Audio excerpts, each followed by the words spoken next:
Hello everyone! I hope everyone is having a wonderful day. Before starting the video, please go ahead and hit the subscribe button and give this video a thumbs up. Thank you. Today on The Young and the Restless, Sally makes a new hire.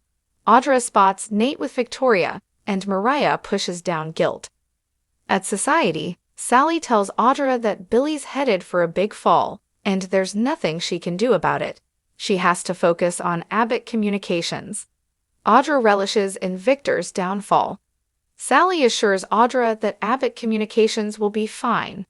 Since Jill's taken a turn for the worse, she's decided to hire Audra now and deal with any consequences later.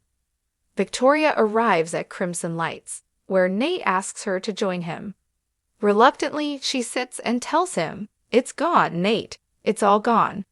She complains about Phyllis gloating and explains that this would be really hard to prove in court. Kane knows that. Nate curses out Kane, who cost his brother his life. Victoria explains her father and Adam have come up with a counterattack, but Victor's keeping her in the dark. She fumes that she'll come up with a plan of her own. Nate cheers her on as she laughs that some people call her Victor Jr. turning serious. She needs to figure out a way to win this. Nate thinks it's smart to go after Phyllis and Kane from all angles, but she needs to eat. Let me buy you dinner. Dom's kidnapping unfolds at the Chancellor house. Abby and Devin are frantically searching for Dom now that it's getting dark. She calls for her son to come out. Devin tries to convince his wife that the boy is hiding and will pop out. Abby hollers at him to stop pretending this is a game. He irritates her further by remaining calm and going off to find a flashlight. Mariah hustles Dom into the motel room and enthuses about what a great hiding spot this is. They have games, TV, and Crimson Lights cookies. The kid is pleased. When he heads into the bathroom to wash his hands, the redhead flashes back to feeding him in the hospital after his birth. As Mariah panics about what she's done, Ian appears and advises her not to lose her resolve. "You did it. You have a family again." They bicker and Ian clucks that guilt is a useless emotion. She has to put herself first. Mariah panics that Dom will get scared. Ian's sure she can think of a plausible reason he'll never see his parents again in time. In the meantime, they have to get on the road again. Mariah exclaims, "This is absolutely psychotic. How did she think she could pull this off?" Anne and Mariah keep up the debate about how she'll pull this off. Anne is sure that deep down, children already fear their parents will abandon them. Mariah is suitably appalled. Anne croons that she can show Dom what a true family is. She can save him if she has faith in herself. Dom rejoins Mariah, and she chatters away at him as he dives into the Crimson Lights cookies. He asks if his mom is coming soon. Mariah says no, she's running late. Dom asks where they're going next. She says it's a surprise. At the Chancellor mansion, Abby screams at Devin that something has happened to Dom. She can feel it in her gut. As Devin decides to call the police, Abby notices the strange scarf on the chair. She doesn't remember the nanny wearing it. Devin tries calling her.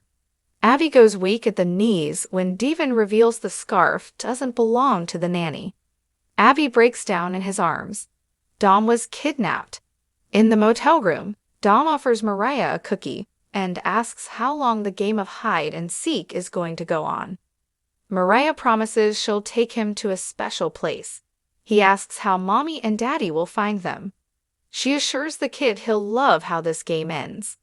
Kidnapping is the most fun thing in the world at the Chancellor Mansion. Devin assures Abby that the cops are on the way as they try to brainstorm why someone would take their son. He promises they'll find him. Audra accepts at Society. Audra accepts Sally's job offer, but can't help but worrying that Jill will find out and pull the funding. Sally has her back. She can start right now. Audra gushes about how much this means to her given all she's lost lately. On cue, Nate walks in with Victoria. Audra sulks that the twosome will be a couple soon, but Sally isn't convinced. Audra admits she screwed up and she misses him. Across the room, Victoria offers to go somewhere else, but Nate suggests they go address the elephant in the room. They approach the ladies. Small talk ensues until Sally asks about Victoria about Kane and Phyllis taking control. Victoria plays it cool, saying it will be short-lived. She accuses her of fishing for a story, but Sally denies it. Talk turns to Billy, and Sally shocks Victoria by declaring he's no longer a part of Abcom. Vicky instantly realizes Kane's offered him Chancellor. She vows he won't get his hands on it and asks what it means for the two of them. Sally hedges that she and Billy are trying to work things out, but she'll run Abcom with or without him.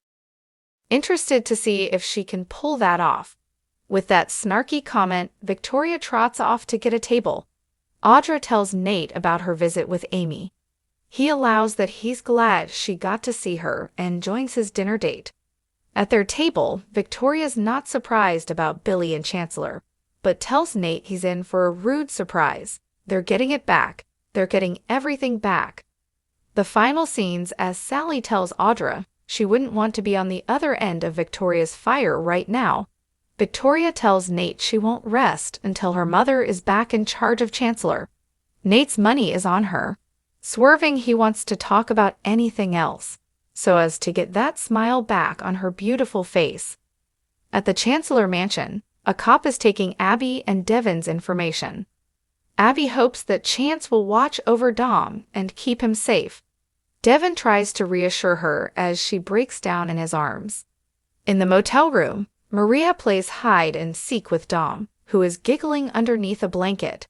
When she finds him, he exclaims, "I'm having the best time." Hugging the boy, Maria murmurs, "So am I, Bowie."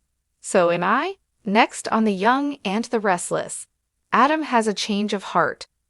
For more teasers, see the sneak peek at Thursday, January 30. Victoria goes on the warpath.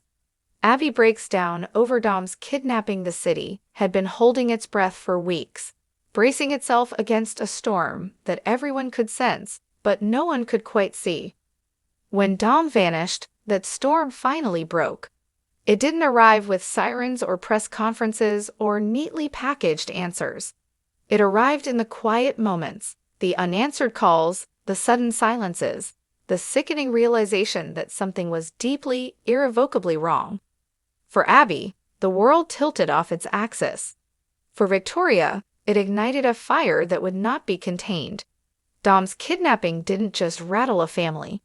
It sent shockwaves through a fragile ecosystem of loyalties, old grudges, and power plays that had been simmering beneath the surface for years.